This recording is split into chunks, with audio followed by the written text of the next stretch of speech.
सुप्रभात। सतगुरु चैतन्य है,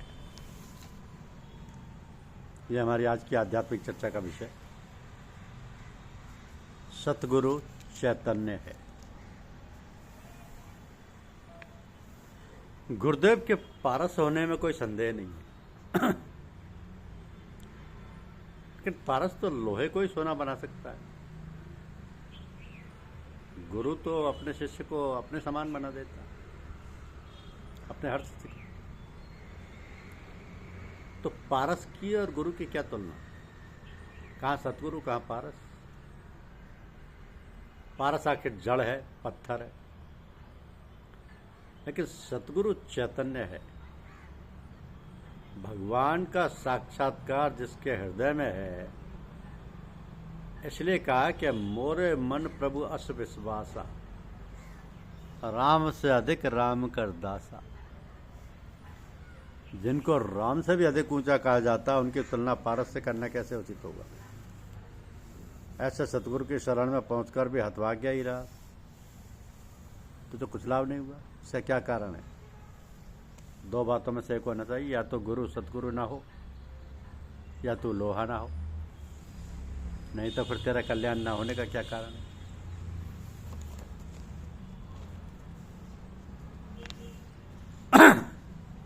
गुरु तो ब्रह्म है, गुरु विष्णु है, गुरु महेश्वर है, गुरु साक्षात पर ब्रह्म है। और जिसके सर पर गुरु खड़े हो, वहां तो कोई कमी, दास को तो कोई कमी नहीं है। गुरु समृद्ध सर पर खड़े, काहे कमी तो ही दास। रिद्धि सिद्धि सेवा करें, मुक्ति न छोड़े आस। ऐसे सदगुरु दीनदयाल मिल जाएं, उनकी शरण में पढ़कर उनकी सेवा कर लें, सद्मार्ग का ठिकाना लगा लें, तो फिर तो गया वक्त फिर आता नहीं। इसलिए बीती ताई विसार दे, आगे की सुध ले। ईश्वर की बड़ी कृपा है, गुरुदेव भी कृपालु मिल गए। ईश्वर कृपा और गुरु कृपा में जरा निज कृपा और जोड़ के मिला दीजिए, बस अमृत धारा तैयार हो जाए जो सांसारिक भोगों के अचूक दबाए। अब संकल्प विकल्प छोड़ दो और सब ओर से हटकर गुरुचरण पकड़ लो। गुरुपाद पदम की प्रशंसा गोसाई जी ने रामायण में क्या खूब लिखी है कि बंदव गुरुपद पदम परागा, सुरुचि सुबास सरस अनुरागा। इसलिए और बातों को छोड़ो, चलो भगवान की शरण। खुदा को भूल गया तो महब खुदा परस्ती है, तू और काम में है, मौत तुझ पे हंसती है।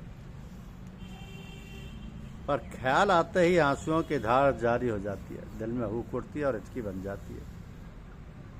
जब होश आता है, ख्याल आया कि कोई देखता तो नहीं है, तो झटपट आंखें खोलकर उठ खड़े होती। पूजा को बैठो तो खूब ध्यान लगाओ, खूब शब्द होता है, खूब आनंद भी मिलता है। समर्थ सदगुरु की दया कृपा से खूब आनंद मिलता है। मूर्ख हृदय नचेत, जो गुरु मिले बिरंच सम। सठ सुधरई सत्संगत पाई, पारस परस उदात सुसवाई।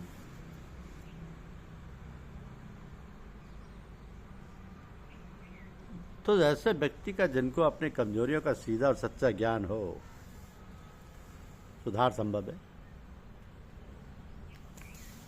उनका तो सुधार संभव है, क्योंकि गुरुदेव तो सब पे दया करते हैं, सब पे कृपा करते हैं। गुरुदेव ने अपने कितने ही शिष्यों को उतार दिया।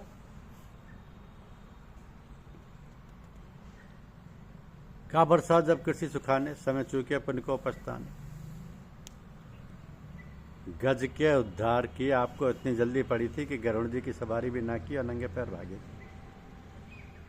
क्या वो आपका भक्त था? द्रौपदी की चीर बढ़ाने में आपने क्षण मात्र भी देर ना की थी, वह तो भक्ति शिरोमणि थी। आपने अजामिल की लाज रखने में कुछ उठा नहीं रखा, परंतु वो भी आपका भक्ति था। लोग कहते हैं कि वो बड़ा पापी था, परंतु मेरे विचार से तो वो श्रेष्ठ भक्त था, जो आपके चरणों में पूर्ण प्रेम रखता हुआ भी अपने आप को पापी समझता था। ऐसे लोगों को बचाने में आपने कोई खास कमाल करके नहीं दिखाया। आपने प्रेमी और सेवकों पर तो संसार के साधारण मनुष्य भी ऐसा ही करते हैं। आप तो सबके ईश्वर, सबके मालिक, सब शक्तिमान प्रभु हो। अभी तक किसी मेरे जैसे मूड को उतारा है कि नहीं, ये देखना है। गिद्ध को उतारा, उसमें कोई सराहना की बात नहीं। उसने आपके पीछे जान दी थी, वह उसका बदला रहा। आप तो समदर्शियाँ कारण सिद्ध करते रहते हैं, लेकिन उसी कोई मिसाल भी चाहिए, उसी कोई मिसाल भी चाहिए।